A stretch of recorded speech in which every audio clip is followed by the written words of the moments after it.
કલાનગરી સંસ્કારી નગરી વડોદરા શહેરને કલંકિત કરતી ઘટના એ દુષ્કર્મની ઘટના. દિન પ્રતિદિન આવા કિસ્સાઓ વધી રહ્યા છે, જેને લઈને ગરવી ગુજરાતની ગરિમા ખરડાય છે. ભાયલી વિસ્તારમાં દુષ્કર્મની ઘટના ઘટી, તે આરોપીઓની ધરપકડ કરવામાં આવી. પોલીસે તેઓની ટ્રીટમેન્ટ સર્વિસ પણ ખૂબ સારી કરી. જે પ્રકારના દ્રશ્યો અમે આપને બતાવ્યા તે જ પ્રમાણે ફરી એકવાર આજે જિલ્લા પોલીસ દ્વારા આજે આરોપીઓ છે તેઓને કોર્ટમાં રજૂ કરવામાં આવ્યા. નાગરિકોની સાથે વકીલો પણ હતા. કોર્ટમાં રજૂ કરવાની સાથે જ ફરી 10મી તારીખે આ લોકોને કોર્ટમાં રજૂ કરવા પડશે. એટલે તેના પરથી ચોક્કસપણે એવું લાગે છે કે 3 દિવસના રિમાન્ડ મંજૂર કરવામાં આવ્યા છે.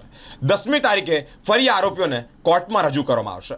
દુષ્કર્મ કરનારા આરોપીઓને આજે કોર્ટમાં રજૂ કરવામાં આવ્યા છે. જિલ્લા પોલીસ આરોપીઓને લઈને કોર્ટમાં પહોંચી ત્યારે નાગરિકો સહિત વકીલો પણ ત્યાં જોવા મળ્યા હતા. કોર્ટમાં રજૂ કર્યા બાદ પોલીસ દ્વારા 14 દિવસના રિમાન્ડની માંગણી કરવામાં આવી હતી. 10મી તારીખ બપોરે 3 વાગે આરોપીઓને ફરી કોર્ટમાં હાજર રહેવાનું જણાવવામાં આવ્યું છે. એટલે કે ચોક્કસપણે એમ કહી શકાય કે 3 દિવસના રિમાન્ડ મંજૂર કરવામાં આવ્યા છે.